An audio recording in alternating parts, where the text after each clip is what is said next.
Friends, myself Alka and welcome to our excellence family. चलिए friend, start करते हैं आज की वीडियो, जिसमें हम जानेंगे डाक आदेश ग्रह, जिसे हम डाक व्यापार भी कहते हैं, इसका अर्थ और इसके गुण दोष। ठीक है फ्रेंड्स, तो देखो क्या लिखा है डाक आदेश ग्रह या डाक व्यापार के अर्थ में। लिखा है, डाक द्वारा व्यापार फुटकर व्यापार का एक ऐसा स्वरूप है जिसमें दूर बैठे उपभोक्ता के घर तक वस्तु को पहुंचाया जाता है। इस व्यापार में दूरदर्शन मतलब टेलीविजन, समाचार पत्र या अन्य किसी विज्ञापन के द्वारा उपभोक्ता को वस्तु की जानकारी दी जाती है एवं उसे वस्तु क्रय करने के लिए प्रेरित भी किया जाता है। उपभोक्ता डाक के द्वारा वस्तु का आदेश विक्रेता को देता है, उत्पादक डाक के द्वारा ही क्रेता तक वस्तु पहुंचाता है एवं क्रेता डाक के द्वारा मूल्य का भुगतान कर देता है।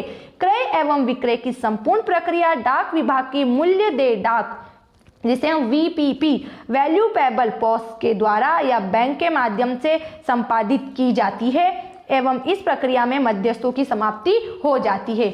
आया समझ में? पढ़ते से ही क्लियर है कि दूरदर्शन, टेलीविजन, समाचार पत्र, इन अनेकों तरीकों से ग्राहक को किसी वस्तु को क्रय करने के लिए प्रेरित करना, ग्राहक का ऑर्डर प्राप्त करना। डाक के द्वारा ग्राहक जब इन वस्तुओं से संतुष्ट हो जाता है तो अपना ऑर्डर डाक के द्वारा देता है, फिर उसके बाद डाक द्वारा ही उसकी वस्तु को पहुंचाया जाता है, जिसे अपन बोलते हैं ना पार्सल आना। वीपीपी क्या दिया है, इसका पूरा full form value payable post. इसके माध्यम से पेमेंट भी हो जाता है और मध्यस्थों की समाप्ति हो जाती है। कंपनी जो है वो किसी वस्तु को बना रही है, उसका ऐड करा रही है, फिर अगर कस्टमर उससे एग्री होते हैं, ऑर्डर देते हैं, फिर कंपनी अपना माल पहुंचाती है, तो यहाँ पे मध्यस्थों की समाप्ति हो जाती है। ठीक है फ्रेंड्स, अब इसके फायदे देखो क्या क्या इसके फायदे हैं। जैसे पहला बोला सीमित पूंजी की आवश्यकता, मतलब कम पैमाने पर कम पूंजी से भी इसे शुरू किया जा सकता है। डाक व्यापार में भवन तथा अन्य आधारगत ढांचे पर भारी व्यय की आवश्यकता नहीं होती, इसलिए इसे तुलना में कम पूंजी से प्रारंभ किया जा सकता है।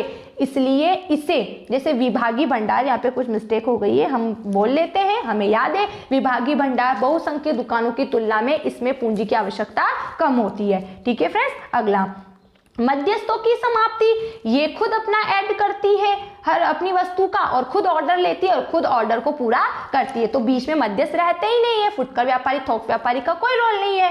कि उपभोक्ता की दृष्टि से डाक द्वारा व्यापार का सबसे बड़ा लाभ है कि विक्रेता एवं क्रेता के बीच से अनावश्यक मध्यस्थ समाप्त हो जाते हैं, जिनकी जरूरत ही नहीं है वो हट जाते हैं। इससे क्रेता एवं विक्रेता दोनों की बचत होती है। किस बात की? समय की बचत हो जाती है, समय और धन दोनों की बचत हो जाती है। क्रेता विक्रेता दोनों को क्या चाहिए, क्या नहीं चाहिए, किस तरह की वस्तु चाहिए, दोनों आपस में सलाह मशवरा कर लेते हैं। फिर अगला है विस्तृत क्षेत्र। इस पद्धति में हर उन स्थानों पर माल भेजा जा सकता है जहां डाक सेवाएं उपलब्ध है। इस प्रकार से डाक द्वारा पूरे देश में बड़ी संख्या में लोगों को माल बेचा जा सकता है, जिससे व्यवसाय का क्षेत्र व्यापार या व्यापक पैमाने पर फैल जाता है। ठीक है, जहां जहां डाक मतलब कि जहां जहां पोस्ट ऑफिस के माध्यम से अगर हमारे पास वस्तु आ रही है, हमारे यहाँ पे डाक आती है, ठीक है, पेमेंट भुगतान करने की मतलब पेमेंट देने की अगर ऐसी कुछ सुविधा है तो हर उस क्षेत्र पर इस डाक द्वारा व्यापार संभव होता है।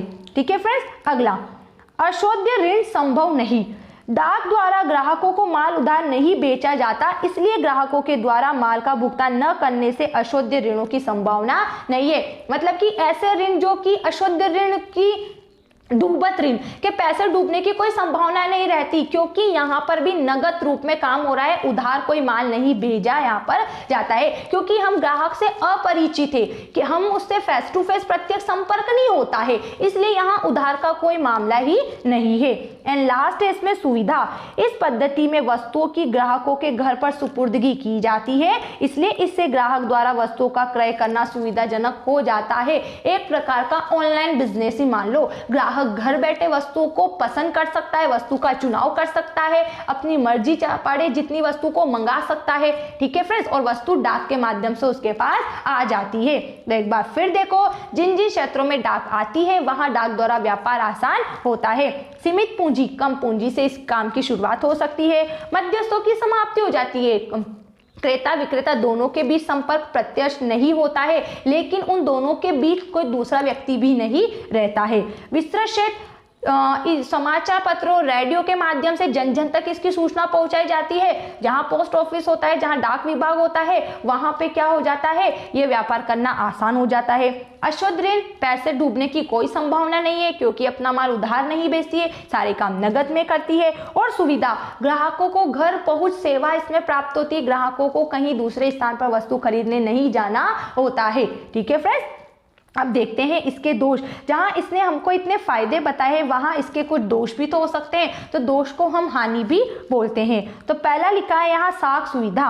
डाक द्वारा क्रय में क्रेता को किसी भी प्रकार की साख सुविधा प्राप्त नहीं होती है। साख सुविधा मतलब कि ऋण पर कोई वस्तु का नहीं मिलना, सारा काम नगद में, उधार का तो कोई मामला ही यहाँ पर नहीं है। चयन की सुविधा की कमी, क्रेता को वस्तु विज्ञापन में देखकर या पढ़कर चयन करना पड़ती है, उसे प्रत्यक्ष चयन की सुविधा प्राप्त नहीं होती है जो विज्ञापन में दी गई है। हालांकि व्यक्ति को चयन करने की सुविधा है, लेकिन किस कलेक्शन में से चयन करने की सुविधा है जो उसको उपलब्ध कराई गई है। वह अपनी मर्जी से प्रत्यक्ष संपर्क न होने के कारण चाहे जो फीचर्स की डिमांड नहीं कर सकता, है ना। फिर अगला है अधिक विज्ञापन खर्च। प्रत्यक्ष संपर्क एवं वस्तु के नमूने प्रदर्शन के अभाव के कारण संपूर्ण विक्रय प्रक्रिया विज्ञापन पर आधारित होती है। इस कारण से विज्ञापन पर अधिक राशि खर्च करनी पड़ती है क्योंकि प्रत्यक्ष संपर्क नहीं है, घर बैठे हमें घर तक वस्तु पहुंचानी है और पैसा कमाना है, तो इसके लिए हमें वो सारी बातें बतानी होगी, इस तरीके से बात बतानी होगी कि कस्टमर एग्री हो जाए वस्तु को खरीदने के लिए, तो इसके लिए विज्ञापन के बड़े खर्च होते हैं। शीघ्र पूर्ति न होना, उपभोक्ता को वस्तु की शीघ्र आवश्यकता होने पर भी वस्तु शीघ्रता से प्राप्त नहीं होती। डाक द्वारा जितना समय लगता है, 4 दिन का, 6 दिन का, 7 दिन का, उस समय अवधि में ही आपको वस्तु मिलेगी। फिर अगला, सिर्फ शिक्षित वर्ग के लिए। क्यों? क्योंकि इसमें विज्ञापन किया जा रहा है और ऐसे व्यक्ति जो पढ़े लिखे नहीं है वो उस बात को नहीं पढ़ पाएंगे। तो व्यापार की यह पद्धति सिर्फ शिक्षित वर्ग के लिए है। अशिक्षित वर्ग विज्ञापन को पढ़ नहीं पाता, अतः वस्तु क्रय करने में वह असमर्थ रहता है। इस प्रकार व्यापार का क्षेत्र सिर्फ शिक्षित वर्ग तक ही सीमित है। एंड लास्ट है माल वापसी की सुविधा नहीं। इस व्यापार में ग्राहकों को माल पसंद नहीं आने पर वापसी की सुविधा नहीं होती है। तो पढ़ते से ही क्लियर है, ऐसे कोई डाउट नहीं होने चाहिए आपके फ्रेंड्स के इसमें मुझे ये कोई डाउट है, और लेकिन फिर भी अगर कोई डाउट निकलता है तो बिल्कुल आपको पूछने का पूरा हक है। ठीक है फ्रेंड्स, तो हमने पढ़ा इसमें क्या कि डाक व्यापार क्या होता है, क्या इसके फायदे हैं, क्या इसके नुकसान है। अगर फिर भी नुकसान या फायदे को लेकर कोई भी डाउट है तो जल्दी से डाउट को दूर करो अब कमेंट्स बॉक्स में लिखकर। ठीक है friends, thanks for watching this video, bye bye.